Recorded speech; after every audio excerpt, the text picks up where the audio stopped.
Welcome to Lost Relation Chronicles. Tiffany has always been my constant, my North Star. We met in kindergarten, of all places. I can still picture her with those wild curls and that big, toothy grin, chasing me across the playground. She was fearless even then. I never imagined that same girl would become my world. We went through everything together: school dances, late-night study sessions, those awkward teenage years.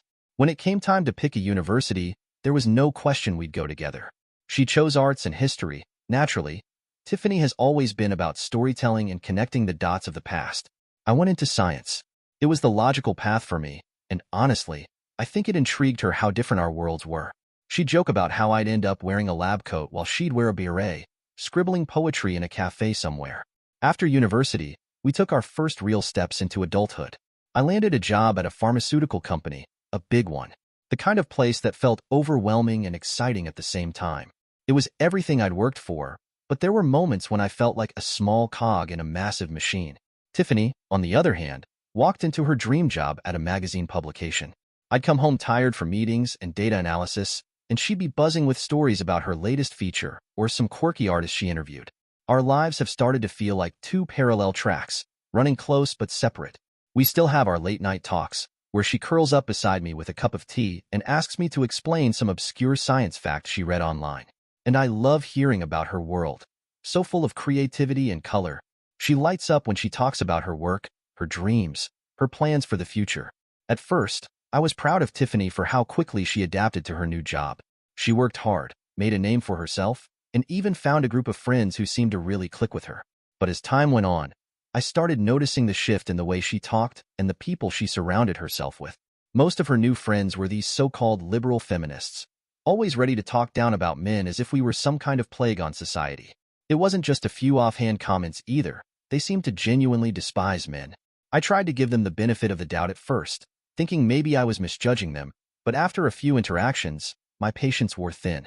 These women would say things that were outright ridiculous, like how a wild bear would be a better companion than a man. I mean, come on.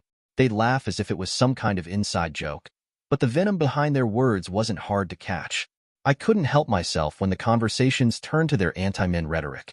I'd ask pointed questions, ones they clearly weren't ready for, and watch as their smugness crumbled. I didn't enjoy humiliating them, but I also wasn't about to let them treat me like some kind of inferior species just because of my gender. Tiffany hated it when I spoke up, though. She'd give me that look, half frustrated, half embarrassed, and try to smooth things over. "They don't mean it like that," she'd say later, as if I wasn't fully aware of the tone and intent behind their words. But how could she not see the problem? These weren't just harmless jokes. They were tearing men down, and I was expected to sit there and take it. The more time she spent with them, the more I felt like I was losing her to their ideology. Our conversations changed. She started questioning things she'd never brought up before, as if she was trying to view me through their lens. It was maddening. I wasn't against women's rights or equality, far from it. But I wasn't about to stand by and let them poison Tiffany against me, against us. When Tiffany first brought up the idea of delaying the wedding, I felt my stomach drop. We'd been planning this for years. It was supposed to be the next big step in our lives together. Her tone was hesitant, and she kept saying things like, "I just need more time to think about what marriage really means." But I wasn't buying it. This wasn't her talking, it was them. The so-called feminist witches she surrounded herself with, filling her head with their anti-marriage nonsense. I couldn't hold back. I asked her straight up if this was their doing, if their warped ideas had gotten to her. She didn't say yes, but she didn't say no either. That silence was louder than any answer she could have given me. I was furious. The woman I loved, the woman I planned to spend my life with, couldn't even give me a straight answer. I didn't yell. I didn't fight. I just walked out. I needed air, space. Anything but sitting there and watching the distance between us grow. I didn't go home that night. I turned my phone off and stayed out, trying to wrap my head around what was happening to us. How could the woman who once talked about having a family and growing old together suddenly be questioning everything? By the time I turned my phone back on, there were dozens of missed calls and texts from her. She kept apologizing, saying she didn't want to lose me and that we could figure things out together. It wasn't easy, but hearing her say that she still wanted us made me relent. I went back the next morning. When I walked through the door, she looked like she hadn't slept. She hugged me, tight, like she was afraid I might disappear again. I didn't say much, just held her for a while. I wanted to believe her when she said she didn't want to lose me, but a part of me wondered how much of Tiffany was still Tiffany, and how much had been replaced by the voices of her so-called friends. A few months had passed, and things between Tiffany and me were better on the surface, but there was still an undercurrent of tension. She'd gone back to spending more time with her feminist friends, parroting their ideas like one of their loyal flying monkeys. I kept trying to ignore it, hoping she'd eventually see through their nonsense and come back to being herself. But that hope was wearing thin. One day, she came home with a bright, almost nervous energy and dropped a bombshell. "Russell," she said, "how would you feel about going to India?" "India?" I repeated, caught completely off guard. "Why India?" She explained that she and her friends were planning a research trip to study the lives of women there, how they navigate their roles in society, how they're challenging norms, that sort of thing. The excitement in her voice was genuine, and for a moment, I saw a glimpse of the Tiffany I fell in love with, the curious, passionate woman who wanted to explore the world and make a difference. But still, I couldn't shake the feeling that this was just another adventure cooked up by her friends, another way for them to fuel their agenda. "And you want me to come with you?" I asked, trying to keep my voice neutral. "Yes," she said, almost pleading. "I think it would be good for both of us. You'd get to experience something new, and maybe it would help us understand each other better." I wanted to say no. The last thing I wanted was to be stuck halfway across the world with her friends, listening to their lectures about the evils of men and the glory of wild bears, or whatever new nonsense they'd come up with. But the look in her eyes stopped me. She was asking, not demanding, not pushing, but asking. And deep down, I knew that if I said no, it might be another wedge between us. "All right," I said finally, my reluctance obvious. "I'll come with you." Her face lit up, and for a moment, it felt like the old days again. Maybe this trip would be good for us. Maybe it would remind her of who we were before her friends got in the way. Or maybe it would be the final straw. Either way, I figured it was better than sitting back and letting things crumble around us. The flight to India was long, and sitting there with Tiffany and her friends was less than comfortable. They were in their own little bubble, chattering about their research plans, laughing at inside jokes, and occasionally glancing my way as if I was some sort of alien tagging along. I tried to tune them out, focusing instead on the journey ahead. When we landed in Assam, I was struck by how breathtaking the place was. Rolling hills, dense forests, and a kind of quiet that felt like a world away from the chaos back home. For a brief moment, I thought maybe this trip wouldn't be so bad. Tiffany seemed happy, and her enthusiasm about the place was infectious. I wanted to believe this was just about the research and not something more. But later that evening, my doubts resurfaced. I was unpacking in the modest little guest house we were staying at when I heard voices outside. It was Tiffany and her friends. At first, it was just the usual chatter, but then their tone shifted, more hushed and serious. I crept closer to the window, just enough to hear them clearly. "Did you speak to him?" one of them asked. "Not yet," Tiffany replied. "I'll tell him tomorrow." "You need to," another chimed in. "That's the whole reason you brought him here. He can't escape from here." My heart sank. Escape from what? I stayed frozen in place, every instinct screaming at me to confront them, but I held back. If they saw me listening, I'd never get the full story. Instead, I stayed up most of the night, running every worst-case scenario through my mind. What was Tiffany planning? Why did she need to bring me all the way here to tell me something? And what did her friend mean by he can't escape from here? I was suspicious, worried, and more than a little scared. Whatever was coming, I had a feeling it was going to change everything. The next morning, the guard at the guest house approached us as we were getting ready to head out. His face was serious, almost grim, as he spoke in his heavily accented English. "A bear has been attacking people in the village nearby. Please stay cautious and avoid the forest trails. It's dangerous." Before I could react, Tiffany's friends broke into laughter. One of them joked, "Honestly, being with a bear sounds better than being with a man." The others chimed in with their own quips, giggling like schoolgirls at their cleverness. The guard, however, didn't find it funny. He straightened his shoulders, his expression unchanging as he looked directly at them. "I really hope you never have to meet a sloth bear," he said, his voice calm but cutting. "He will not kill you, but every second that he is with you, you will wish you were dead. Bear attack victims are scarred for life, physically, mentally. If he comes, you will wish there was a man to save you." The laughter died out quickly, their smug smiles replaced by a mix of awkwardness and unease. The guard's words lingered in the air, heavy and unshakable. I couldn't help myself. I smiled and caught Tiffany's eye. There was a flicker of something in her expression, maybe irritation or embarrassment. It was hard to tell. Guess not every man is so useless after all, I said lightly, but there was an edge to my voice. Tiffany didn't respond, just looked away, clearly uncomfortable. As we headed out for the day, the mood among her friends was noticeably more subdued. For once, their sharp tongues had been silenced, and I couldn't deny the small satisfaction I felt. But the guard's warning stayed with me. Out here, far from home, the rules were different. I couldn't shake the feeling that the dangers weren't just outside in the forest. They were within the very group I'd come here with. That evening, as Tiffany sat down across from me with a serious look on her face, I could already feel my heart sinking. We need to talk. Those 4 words always seemed to carry the weight of something irreversible, and I knew this wasn't going to end well. She hesitated for a moment before diving in. Russell, she began, I've been thinking a lot about us, about our relationship, and I feel like I need to experience other people. I've only ever been with you, and I think it's important for me to date other men before we take the next step. I want to delay the wedding. I sat there, silent, letting her words settle like stones in my chest. So this was what it had come to. I didn't yell, didn't argue. Instead, I asked her, my voice calm, so you want to date other men? She nodded, avoiding my eyes. All right, I said, keeping my tone measured. So that means I can date other women too? That got her attention. Her head snapped up, and I could see the agitation bubbling beneath her composed exterior. Before she could say anything, I continued, if it's good for you, then it's good for me. Equality of genders, right? Her expression faltered. She clearly hadn't expected that response. Reluctantly, she nodded, but the tension in her jaw was unmistakable. I pressed further, keeping my tone even. And what happens if I find someone better? Someone I don't want to leave? What if I don't want to get back together with you? Now she wasn't just agitated. She was outright defensive. Her voice rose, tinged with anger. As a woman, I've been from the oppressed gender. This isn't the same.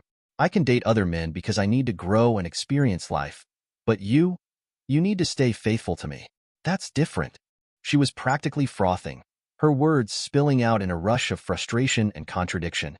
I, however, remained calm, which only seemed to irritate her more.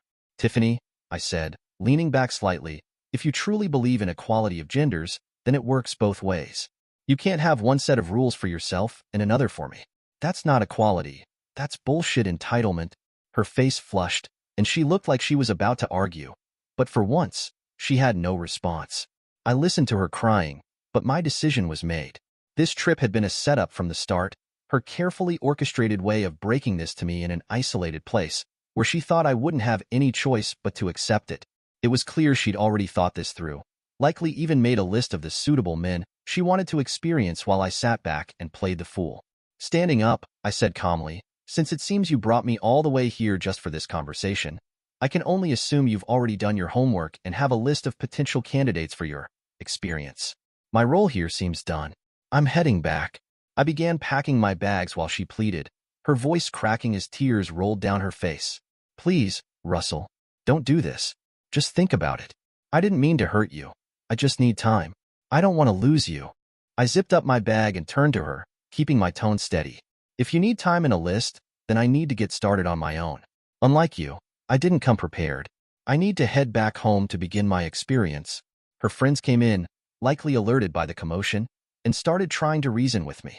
One of them stepped forward, her voice dripping with faux concern, trying to spin this as some sort of growth opportunity for all of us. I looked at her, unimpressed. You know, I said, my tone cutting, you have a great body. Maybe under different circumstances, I'd even consider sleeping with you. But the truth is, you're so ugly on the inside that I can't even stomach looking at you for long. The room went silent. Her friend froze, and Tiffany's tears turned into a shocked gasp. None of them had a reply to that. I called the guest house guard and asked him to help me arrange transport to another hotel. He nodded without question, his no-nonsense demeanor a small comfort in this absurd situation. The next morning, I boarded a flight back to the USA. Tiffany kept calling, her messages alternating between apologies and angry tirades, but I ignored every single one. I had nothing more to say. As the plane took off, I looked out the window, feeling a strange mix of sadness and relief. Sadness for what we'd lost, and relief that I wasn't going to let myself be strung along any longer. If she wanted to explore her options, that was her choice. But I wasn't going to wait around for her to decide whether I was worth coming back to. A day after I returned to the U.S., I got a message from one of Tiffany's friends, one of the so-called witches. It was a photo of another member of their group, her face pale and bruised, with an arm wrapped in bandages. The caption read, "The bear got her." Apparently, the sloth bear that the guard had warned us about had attacked her while she was exploring one of the forest trails. I later learned she needed 97 stitches just to hold herself together. It was poetic, in a grim sort of way, a brutal reminder of how reality doesn't care for their lofty ideologies. The group stayed in India for another week, but I was long gone by then. Back home, I had already decided I wasn't going to give Tiffany a second chance. She had made her choices clear, and I wasn't going to wait around to be her backup plan. I packed up all of her belongings, neatly labeled them, and had everything sent to her father's house. When I called her father to explain the situation, he surprised me by agreeing wholeheartedly. "If she wants to screw around, that's her decision," he said bluntly, "but no decent man would stick around for that." I would have done the same thing. Then, with a bitterness that matched my own, he added, "Given her new ideology, she probably hates me, too. When she comes for her stuff, she can leave my house just as quickly. She's made her bed. Now she can lie in it." A week later, Tiffany showed up at my door, looking exhausted and defeated. I opened it just enough to see her face, and she immediately started talking, her voice shaky and desperate. "Russell, please, I'm sorry," she began. "I made a mistake. Let's just talk." I cut her off before she could finish. "Tiffany, you did not make a mistake. You made a choice. There is a difference. You want to go out and increase your body count. Be my guest. I'll tell all my friends that you are ready to experiment. In fact, let me do it right now." I opened my social media page and posted, "Tiffany is no longer with me and is looking to hook up with different men every day. Please book your slots." Her phone pinged, informing that she got the notification. "All your stuff is at your father's place. You have nothing here anymore. This chapter is closed." Her eyes widened, and for a moment, she looked like she was about to argue. But before she could say another word, I stepped back and shut the door. For the first time in what felt like ages, I felt a sense of peace. I wasn't angry anymore, just done. Tiffany had made her choices, and I had made mine. Life would go on, and I'd find my way forward without the weight of her indecision dragging me down. A few months after the fallout with Tiffany, life had taken a brighter turn for Russell. He'd met someone new, a charming, down-to-earth woman who shared his interests and values. Their connection had been instant, and within weeks of dating, they decided to move in together. Life felt refreshing again, unburdened by the chaos and drama of his previous relationship. One evening, after a cozy movie night, Russell and his girlfriend were walking home, enjoying the cool air and the relaxed silence between them. As they rounded a corner, a commotion caught their attention. There she was, Tiffany. Her once put-together appearance was replaced by a disheveled, almost unrecognizable figure. She was wearing an outfit so revealing it left little to the imagination, stumbling drunkenly with two equally intoxicated women. The three of them were trying, and failing, to get off the ground, their actions clumsy and pathetic. Around them, a small crowd had gathered, phones out, live-streaming and laughing at the spectacle, some of them just touching them. Russell's girlfriend slowed her steps, concern flickering in her eyes. "Should we help them?" she asked softly, looking up at him. He stopped, glanced at the scene, and let out a small, humorless laugh. "Nah," he said with a shrug. "She wanted the streets, and now she belongs to the streets." His girlfriend gave him a searching look, but said nothing as they walked away. The image of Tiffany, lost and humiliated, lingered in Russell's mind for a moment, but only for a moment. He had moved on. She had made her choices, and this was the life she'd carved out for herself. Months later, Russell received an unexpected call from Tiffany's father. His voice was heavy with exhaustion and worry. "She overdosed," he said bluntly. "She's in the hospital." I just thought you should know. I'm not asking you to do anything. I know you've moved on. I didn't know who else to tell." Russell leaned back in his chair, the news sinking in slowly. A part of him wanted to feel something more. Regret, sympathy, maybe even anger. But all he could muster was a distant sense of pity. "Take care of her," he said simply, his tone devoid of emotion. After a pause, he added, "Not all friends are true friends. Maybe she'll figure that out one day." He ended the call and put his phone down, turning back to his girlfriend, who was reading on the couch. She glanced up at him, sensing something had shifted. "Everything okay?" she asked. Russell nodded, giving her a small smile. "Yeah, just a reminder of why I'm grateful for where I am now." With that, he He left the past where it belonged, behind him, and focused on the life he was building with someone who truly valued him. Dear listeners, please share your thoughts in the comments section below, and don't forget to like, share, and subscribe.